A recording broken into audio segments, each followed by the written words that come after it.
The courtroom was breathing in silence, a heavy silence that smelled of varnished wood, sweat, and disbelief. Reporters leaned forward, pens frozen above their notebooks. The judge, a man of iron posture, paused mid-sentence as the small voice cut through the air like a thread of light through smoke. Standing in the middle of the aisle, a boy, no older than 12, had risen from his seat, his fists trembling against his sides, and said, clear enough for everyone to hear, "I'll prove my father's innocence." Well, if you like this kind of story, I invite you to subscribe to this channel right now and give a like. Let's continue. No one laughed. The words didn't sound childish. They sounded ancient, as if carried from somewhere older than justice itself. The father sat handcuffed, his face pale and resigned, until those words cracked something inside him. Hope, maybe, or pain too long contained. Around them, the machinery of law halted for the first time in weeks. Even the clock behind the judge seemed to stop ticking. And in that stillness, as all eyes turned toward the boy, the story of their ruin, and perhaps their redemption, began to unfold. Before the trial and before the silence that swallowed that courtroom, there had been noise. Noise of machinery, of laughter, of a man's boots scraping against concrete floors under the flicker of a factory's dying lights. Daniel Holt had worked there for 17 years, his back bent to the rhythm of iron and grease, his name stitched in fading red on a blue uniform that always smelled faintly of oil. He wasn't a talkative man, but he had a way of saying more with silence than most could with words. People trusted him, though they didn't always understand him. He'd built his small house with his own hands, hammering through winters and debt with his son Jamie, watching from the steps, sometimes helping, sometimes just watching, learning that love could sound like the scrape of metal and the whistle of a kettle. When the accusation came, a missing shipment of parts worth more than his yearly salary, a signature that matched his own, it struck like lightning, sudden and merciless. Overnight, Daniel went from being the man who fixed things to the man who broke trust. Jamie remembered the morning police cars stopped in front of their house. He'd been pouring milk into a cracked bowl when the knock came, sharp and official. His mother's breath caught. His father's hands trembled once, then steadied, as if he had already prepared for it. They took him away without shouting. Just the sound of papers being read and the dry click of handcuffs. The neighbors watched through curtains that moved like cautious hearts. That night, the house felt hollow, like someone had taken the air out of it. The smell of engine grease lingered in the hallway, and in it, Jamie thought he could still hear his father's voice whispering something he hadn't had time to say. Weeks turned into months, and each day felt like trying to light a candle in the wind. Jamie's mother found extra work at the diner by the river, where the floor never stopped smelling of coffee and sorrow. She wore her wedding ring under a plastic glove and served men who didn't look her in the eye anymore. Jamie would sit at the counter doing homework, though his thoughts stayed elsewhere. On the courtroom sketches in the newspaper, on the name Holt printed in bold letters beside the word suspect. At school, whispers followed him like shadows. The thief's kid, they said, as if the guilt had passed down in blood. Still, he defended his father in the only way he could, by believing. Every night he wrote letters to him on scraps of notebook paper. Stories about school, the neighbor's dog, the way the sun hit the backyard fence at dusk. He never mailed them.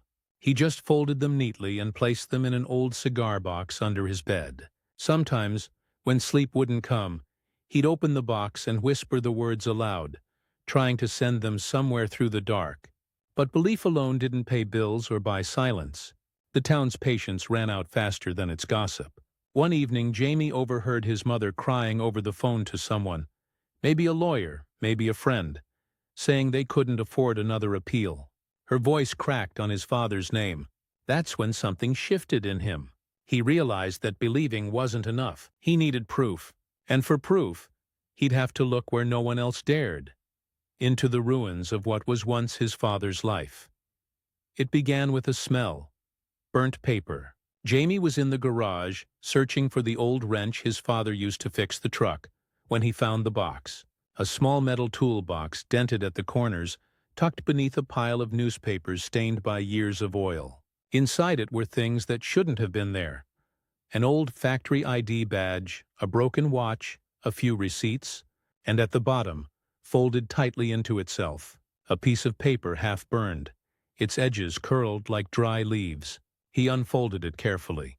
It was a printout, an inventory list, and at the bottom, beneath his father's supposed signature, a faint watermark, the kind used by the company only after a certain date.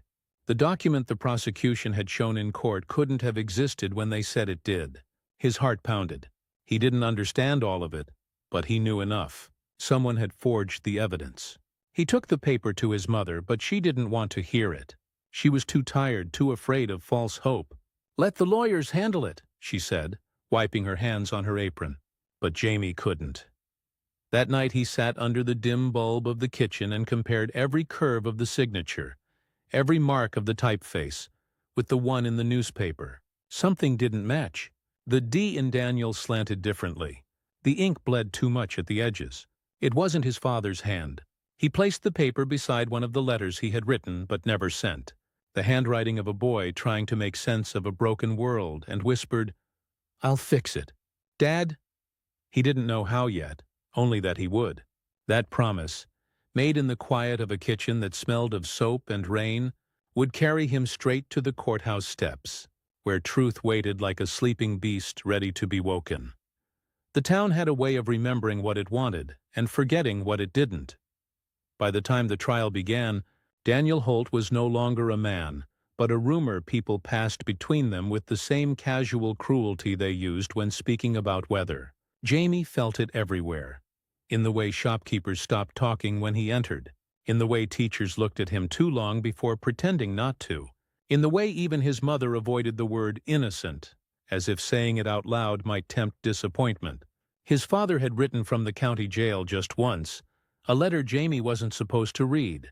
He found it folded in his mother's drawer, smelling of tobacco and damp paper. The handwriting was uneven, the words heavy. "If you believe in me, son, don't waste your childhood trying to fix what grown men broke." Jamie read it until the paper softened at the folds, but he couldn't obey. Because every time he closed his eyes, he saw his father's face the morning of the arrest. Calm, resigned, almost forgiving, and that terrified him. People who are innocent fight. People who are guilty surrender. So why hadn't his father fought? That question grew like a splinter under his skin. He started spending his afternoons in the library downtown, sitting between shelves that smelled of dust and forgotten promises. He read about company records, legal documents, handwriting analysis, anything that might make sense of the forged signature. Sometimes the librarian would leave him a thermos of tea and whisper, "You're a good boy, Jamie." But even kindness began to sound like pity. At night, he dreamed of courtrooms made of smoke, of his father fading through walls of paper and ink, of hands pointing at him, all saying the same word, liar. Yet every morning, he woke with the same vow tightening his chest: find the truth or die trying. One afternoon, while hiding from the rain under the awning of the diner, Jamie overheard two men from the factory talking. They spoke about the new supervisor, a man named Reynolds, who had started around the time the parts went missing. "He left quick," one of them said, lighting a cigarette, "right after Holt got arrested. Funny timing." The other laughed, not cruelly, but with the resignation of people who'd stopped expecting justice to make sense. Jamie waited until they left, his heart pounding. He knew the name. He'd seen it on a paper in his father's toolbox, half torn, half signed. He ran home, his shoes slapping against puddles, and dug through the box again. Beneath the receipts and the broken watch, there it was. A maintenance log with Supervisor J. Reynolds printed faintly in the corner. He didn't know what it meant yet, but it felt like a thread, thin but real. That night, he used his mother's old laptop to search through company records on a public database. He could barely understand the jargon, but one thing stood out. Reynolds had filed for bankruptcy 2 weeks before the theft and disappeared afterward. The company called it coincidence. Jamie called it proof, though no one would listen. The next morning, he took the paper to the defense attorney, a weary man who smelled of coffee and indifference. The man barely looked at it. "Son, evidence has to come through the proper channels," he said, adjusting his glasses. You can't just walk in here with printouts from the internet. Jamie left the office shaking, the paper crumpled in his fist. He sat on the courthouse steps for hours, watching strangers come and go, each with their own quiet disaster. Somewhere among them, he thought, someone knew the truth. But truth wasn't something people shared. It had to be wrestled out of their silence, scraped from the edges of things they didn't mean to say. That realization hardened him. He stopped waiting for help. The night before the verdict, the air in their house felt wrong, too still, like the world was holding its breath. His mother sat by the window staring into the street lamp's yellow halo. "Tomorrow it'll be over," she whispered, though her voice sounded more like surrender than hope. Jamie looked at her hands, raw from dish soap, lined from worry, and thought of how much she had already lost. He couldn't tell her what he planned to do. He knew she would try to stop him, to protect what little remained of their fragile normality. So he packed quietly. The forged document, the maintenance log, the letter his father had written, and a small photograph of the three of them at the county fair. The father smiling in a way he never had since. He placed everything in a worn school backpack and lay awake until dawn, listening to the sound of rain tapping on the roof. When morning came, he put on his only clean shirt and walked to the courthouse alone. The sky was gray, the kind of gray that makes you feel smaller than you are. Inside, the courtroom buzzed with low voices, the smell of wet coats and anticipation. He saw his father through the glass barrier, sitting in his prison uniform, his eyes fixed on nothing. The defense attorney yawned. The prosecutor smiled like someone who had already won. Jamie stood there trembling, the backpack heavy on his shoulders, and knew that if he said nothing, his father would vanish into a place from which men rarely return. He thought of all the letters he had written, all the nights he had promised the darkness that he would make things right. And so, when the judge lifted his gavel and began to speak, Jamie rose to his feet, his voice breaking through the noise like a bell. "I'll prove my father's innocence." The courtroom fell silent, just as the storm outside broke. For a long heartbeat, no one moved. The sound of rain against the courthouse windows was the only thing alive in the room, a slow drumming that seemed to echo from somewhere older than time. The judge blinked twice, his gavel frozen mid-air. The prosecutor straightened his tie, half smiling as if this were a show he hadn't been warned about. "Sit down, son," he said, his voice calm, condescending. But Jamie didn't sit. He stood there, the smallness of his body swallowed by the vast oak and marble of the courtroom, and repeated louder this time, "I have proof."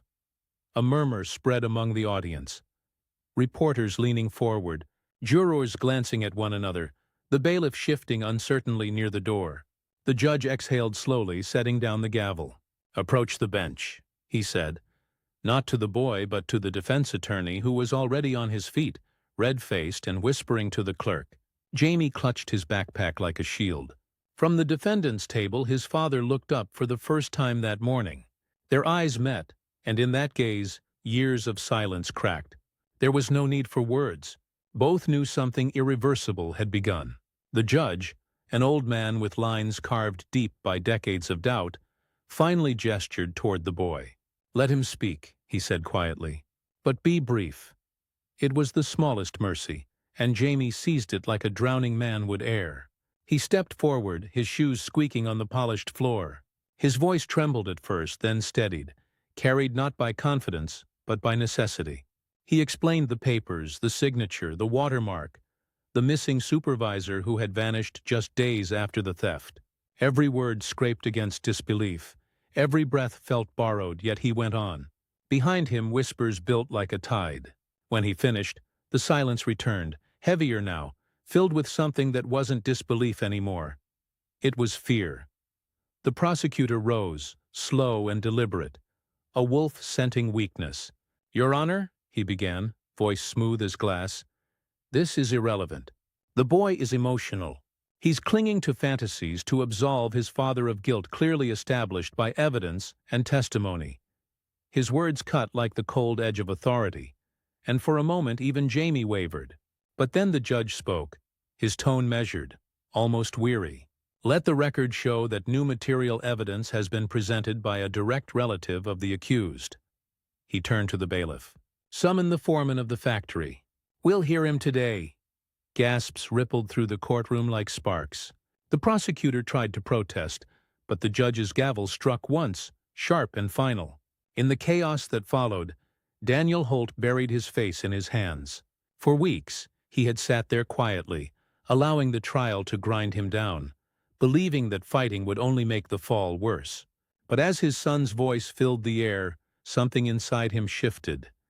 Shame, pride, love, all tangled together until it burned. He lifted his head slowly, and the man who had once been broken by accusation began to breathe again. His eyes glistened not from defeat, but from the unbearable sight of what faith could cost a child. When they took Jamie's papers to the clerk's desk for inspection, Daniel whispered, "You shouldn't have done this, son," but his voice cracked in the middle, betraying gratitude. The boy looked at him and answered softly, "You shouldn't have had to." Around them, the courtroom transformed. No longer a theater of punishment, but a place where truth tried, however clumsily, to climb back into light. Reporters scribbled madly, jurors shifted uneasily, the prosecutor tightened his jaw, and through it all, the boy stood motionless, soaked by the rain's reflection spilling through the tall windows. By late afternoon, the factory foreman was called to the stand, his boots leaving small tracks of mud on the polished floor. He was a broad man with hands like stone and eyes that darted too much for comfort. The judge asked him simple questions, and each one landed heavier than the last. "Was Mr. Reynolds your supervisor?" "Yes, sir." "Did he have access to the company's storage database?" "He did." "And did he handle any of the documentation surrounding the shipment in question?" There was a pause. A visible tremor ran through the man's throat. "He did," he said finally. The prosecutor shifted, realizing the thread tightening around his case. The judge nodded to the clerk, who projected Jamie's paper on the large screen behind the witness stand. The watermark glowed faintly under magnification, a small emblem introduced months after the supposed crime. "Explain this," said the judge. The foreman hesitated, glancing toward the spectators' seats, where a few factory workers had gathered, whispering to each other. I can't," he stammered. "I don't know." But everyone knew. Truth had a way of bleeding through denial. The judge ordered a recess to verify the document's authenticity. In that suspended hour, the courthouse corridors buzzed with unease. Reporters phoning editors, the prosecutor pacing like a trapped animal, Daniel staring out the window as his son sat beside him in silence. Outside, the storm had broken fully, lightning cracking over the river, thunder rolling like the echo of judgment. Jamie leaned his head against the cold marble wall, exhaustion settling into his bones, yet beneath it, something fierce burned still. Not triumph, but the fragile awareness that faith, when tested to breaking, can sound a lot like defiance. When the recess ended, everyone knew the tide had turned. The boy had pulled the first thread, and now the entire fabric of accusation was beginning to unravel. The recess stretched longer than anyone expected, long enough for daylight to fade into a dull, bruised evening that seeped through the courthouse windows like a confession no one wanted to hear. When the gavel finally struck again, its echo felt different, less like order, more like awakening. The clerk entered with the forensic technician, a young woman carrying a slim envelope. "Your Honor," she said, her voice steady but low, "we've examined the document provided by the witness." She looked briefly at Jamie before continuing, "The watermark belongs to the company's revised stationery template, implemented 3 months after the alleged crime. The file could not have been printed on the date presented during the prosecution's case." Murmurs rippled like heat through the room. The prosecutor rose immediately, waving his hand as if swatting away a ghost. "That doesn't prove alteration," he said sharply. "It could have been reprinted for filing." But the technician shook her head. "The ink's chemical composition is consistent with recent manufacturing batches. It's impossible that this document is original." The judge's brow tightened. "Are you stating that this evidence was falsified?" She hesitated for only a heartbeat. "Yes, Your Honor." That single word struck like thunder. Daniel's lawyer, who had spent weeks stumbling through procedural exhaustion, suddenly found his spine again. Then the entire chain of custody collapses, he said, his voice quivering with the mixture of outrage and relief. Every piece of evidence derived from that document is contaminated. The prosecutor tried to object, but no one seemed to hear him anymore. The judge gestured for silence. Her gavel came down once, twice. The air thickened, heavy as the humidity outside.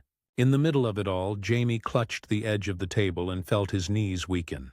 He had expected to feel victory, but what came instead was something stranger. Grief, vast and unmeasured, for everything that had been lost before truth dared to arrive. They brought in more witnesses, one after another, each trying to patch a hole that kept widening. The factory foreman returned, sweating through his collar, his words tripping over themselves, as he confessed that Reynolds had personally managed the storage logs, and that, yes, some files had disappeared after the arrest. "He told us Holt would take the blame," he whispered, barely audible. "Said the company wanted a clean story." The courtroom erupted. Someone cursed aloud, someone else cried.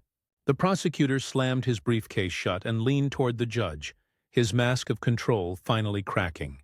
"Your Honor, we object to this circus," he said. "This witness is attempting to shift blame to a man conveniently absent." The judge turned to him, her eyes tired, old, but burning with the kind of anger that no longer needed to shout. "Convenient or not," she said, "truth does not ask permission to arrive late." She called for quiet again, but the room had already changed. Reporters were scribbling as fast as they could. Jurors exchanged looks that spoke of guilt and disbelief. Daniel sat motionless, hands clasped before him as if in prayer. Jamie watched him, realizing for the first time that his father looked smaller than he remembered. Not weaker, just human in a way that heroes rarely are when seen up close. The prosecutor demanded time to verify the witness's statement, but the judge denied it. "You had months," she said simply. "This boy had days." Those words sank into the walls, into every listening heart. Jamie felt tears rising, but he blinked them back. He wasn't crying for himself anymore. He was crying for the long, cruel distance between right and done. By the time the defense rested, the air had turned electric. The bailiff opened the windows slightly, letting in the storm's breath, that damp scent of earth and ozone that comes before something breaks. The judge leaned forward, her voice softer now. "Mr. Holt," she said, "do you wish to address the court before we deliberate?" For a long moment, Daniel didn't answer. He simply stared at the table, at the worn wood and the faint reflection of his son beside him. Then he rose, every movement deliberate, as if gravity itself were reluctant to let him stand. "I've worked with machines all my life," he began, his voice coarse from weeks of silence. "And I've learned that when something breaks, you can't fix it by pretending it isn't broken. You have to face the damage." His eyes moved across the room, to the jury, to the judge, to the reporters, but always returning to Jamie. "I didn't steal anything. I didn't run. But when they came for me, I didn't fight hard enough either. I thought keeping quiet would protect my family. I was wrong." His words trembled like an old bridge in wind. "My son did what I should have done." He spoke. The judge's gavel lowered again, not in reprimand but in respect. Some jurors wiped their eyes. The prosecutor stared down at his notes, no longer writing. Jamie, sitting small beside his father, wanted to say something, anything, but couldn't. The sound had left him. What remained was a kind of awe, an ache too large to name. When the verdict came, the storm outside had turned into a downpour, a river spilling across the courthouse steps. "On the count of grand larceny and falsification of records," the foreman of the jury said, "we find the defendant not guilty." Gasps. Then a hush so profound it swallowed every sound. Daniel closed his eyes. He didn't smile. He only breathed long and slow, as though rediscovering how. Jamie felt his hand being taken. Rough, trembling, real. Around them, the crowd broke into a murmur of disbelief and apology, but it all blurred together, meaningless compared to the warmth of that hand. The judge dismissed the court, her voice almost kind. As the bailiff unlocked the cuffs, the metal clink rang through the room like the first drop of rain after drought. The prosecutor gathered his papers silently. He knew his career had ended in that moment, not by mistake, but by neglect. Reporters rushed forward, cameras flashing, but the Holts didn't stay for any of it. They walked out into the storm together, the water soaking through their clothes, the courthouse lights flickering behind them like a ghost receding into the past. For the first time in months, Jamie saw his father look up at the sky and whisper something the rain carried away before he could hear. Maybe it was thank you. Maybe it was I'm sorry. Or maybe it was nothing at all. Just the sound of a man finally unburdened by the weight of disbelief. The courthouse emptied slowly, as if no one wanted to leave first, as if stepping outside might make the miracle fade back into rumor. The rain had softened into a steady drizzle, a thin silver curtain between what had been and what would come next. Daniel and Jamie walked through it without umbrellas, each step heavy and unreal. Outside, the air smelled of wet stone and exhaust. Reporters called their names, cameras flashed, but Daniel didn't turn. He looked older in freedom than he had in chains, like a man returned from some private war whose victories no one would understand. Jamie kept close beside him, gripping his father's sleeve, half afraid that if he let go, the world might take him again.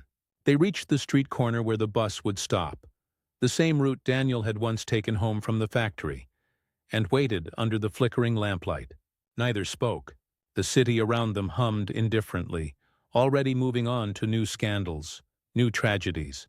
When the bus arrived, Daniel refused to sit. He stood near the window, his reflection wavering in the glass, his thoughts unreadable. Jamie watched him, realizing for the first time that freedom could look almost like mourning. When they got off at their neighborhood, puddles filled the cracks of the familiar street. The little house at the end of the block waited in the dark, lights still off, curtains still drawn. As they walked up the steps, Daniel paused, touching the door frame the way a man might touch the edge of a grave. "Go on," he said quietly. Jamie turned the handle and stepped inside.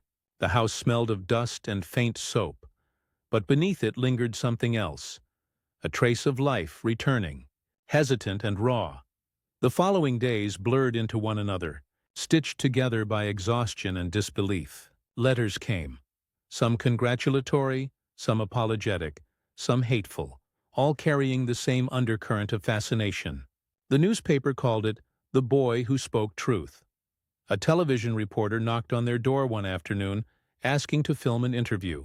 Daniel declined. "We've had enough witnesses," he said, closing the door softly. But even inside their home, peace wasn't easy. The phone rang too often. Strangers left flowers on their porch as though guilt could be laid down like offerings. The factory sent a formal statement of regret. A single page signed by people who hadn't looked him in the eye once during the investigation. He read it at the kitchen table, then folded it carefully and tucked it into a drawer. "Do you forgive them?" Jamie asked that night, sitting beside him. Daniel didn't answer right away. He stared at his hands, scarred, rough, familiar. "Forgiveness," he said finally, "isn't something you give for free. It's something time decides if you can afford." Jamie nodded, pretending to understand, though in truth he didn't. What he did understand was that his father's silence now felt different. No longer the silence of surrender, but of rebuilding, of choosing what words would be worth speaking again. Some nights Daniel would step out into the backyard and stand there for long minutes, watching the neighbor's porch light flicker. He never said what he saw out there, but Jamie knew it wasn't the stars he was looking at. It was the long road back to being someone other than a victim. At school things changed too, but not the way Jamie had imagined. His classmates didn't tease him anymore. They avoided him altogether, as if truth were contagious. Teachers smiled too much, their voices overly gentle, careful not to mention what everyone had seen on the news. He sat alone at lunch, staring at the half-empty tray, feeling both older and smaller than the rest of them. The librarian still left tea for him, though, and once, as he returned a book, she said, "You made grown men remember they were supposed to care." That made him smile for the first time in weeks. Still, the price of courage was solitude. He spent his afternoons helping his mother scrub the kitchen walls, repainting where damp had left marks. She didn't talk much either, but sometimes he'd catch her watching Daniel with a strange tenderness, the kind reserved for the wounded. Part pity, part awe. Slowly, the routines returned. The kettle whistled again. The porch light worked again, and life began to thread itself back together. But beneath every ordinary sound, there remained the echo of that courtroom silence. The moment everything had stopped, so one small voice could be heard. It followed Jamie everywhere, even into his dreams. Some nights, he woke to the memory of that rain-soaked gavel, to the sight of his father's face when the verdict was read, and wondered if truth ever really sets you free, or just trades one kind of burden for another. Months later, the judge who had presided over the case sent a letter written in her careful, slanted hand. "Justice," she wrote, "is often late, and when it finally arrives, it does not ask whom it hurts to reach the right door." Daniel read it aloud once, then folded it neatly into the same drawer as the factory's apology. He began working again, not at the factory but at a small repair shop down by the river. He fixed engines, bicycles, toasters, anything that could be mended by patience. Jamie sometimes went with him after school, sitting on the counter and listening to the steady rhythm of his father's tools. There was something comforting in it, something familiar. The sound of rebuilding without speaking about the ruins. One evening, as they closed the shop, the owner turned to Daniel and said, "You know, your boy saved you." Daniel paused, then shook his head. "No," he said quietly. "He saved what was left of me." Outside, the sun dipped low over the river, turning the water gold. Jamie watched it ripple and thought of all the people who had watched them once, waiting for tragedy, and how silence had finally defeated noise. The storm had passed, but its memory lived in the air. Not as fear anymore, but as warning, as faith. And as father and son walked home through the cooling dusk, their shadows stretched long behind them, joined at the feet, unbroken at last. Years passed without announcement, as quietly as dust gathering on an old verdict. The world forgot the trial long before the Holts did. The newspapers yellowed. The reporters changed beats. The courthouse was repainted in a shade of beige that erased every ghost from its walls. Yet, for Jamie, memory was not something that faded. It was something that kept unfolding, like a photograph left too close to the sun. He grew taller, his voice deepened, but whenever he heard the echo of a gavel on television, his chest tightened. His father's shop by the river became his school of life. Each engine they repaired, each stubborn bolt loosened, felt like an apology to time itself. Daniel aged fast but gracefully, his hair turning gray at the temples, his shoulders bent not from defeat, but from the weight of survival. Some nights, when the river was low and the current whispered like memory, he and Jamie would sit outside the shop door, drinking lukewarm tea, watching the water swallow bits of reflected light. They rarely spoke of the trial anymore. It had become a wound that healed without closing, tender to touch, but no longer bleeding. Once a young man came by asking to film a documentary about them. Daniel declined again, saying, "What people call courage was just a boy refusing to let silence win." The man nodded, understanding nothing. Later, when they locked the shop and walked home, Jamie noticed how the moonlight carved his father's face in silver. For the first time, he thought of him not as a man who had been broken, but as one who had learned how to live inside the cracks. Somewhere along the way, Jamie realized he didn't need to prove anything anymore. The world would always forget, but the silence that followed his words in that courtroom would live on. Not in history books, but in the pause people took before judging another man too quickly. On the anniversary of his father's acquittal, Jamie returned alone to the courthouse. It had been renovated. The benches were new, the marble floors polished to a false perfection. He walked slowly down the aisle, tracing the grain of the wood where he had once stood as a trembling boy. The hall smelled faintly of varnish and memory.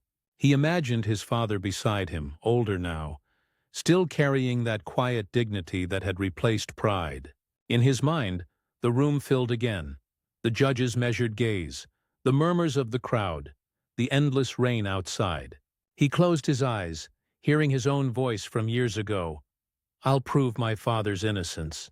How small it sounded now, and yet how enormous. That sentence had built and broken everything that followed. He sat in the back pew, listening to the hum of the lights above, and understood at last that truth was not a victory to be owned, but a responsibility to be carried. When he stepped outside, the air was cold and clear. Across the square, a father held his child's hand, crossing against the light, laughing. Jamie watched them until they disappeared into the evening crowd. He smiled, not the smile of triumph but of recognition. The world was still imperfect, still cruel, but for a brief moment long ago, a boy's voice had silenced it. And somewhere, beneath that silence, something pure had taken root. He turned toward the river where the wind smelled of oil and rain, and walked home through the dusk, the sound of his footsteps steady, sure, and forever his own.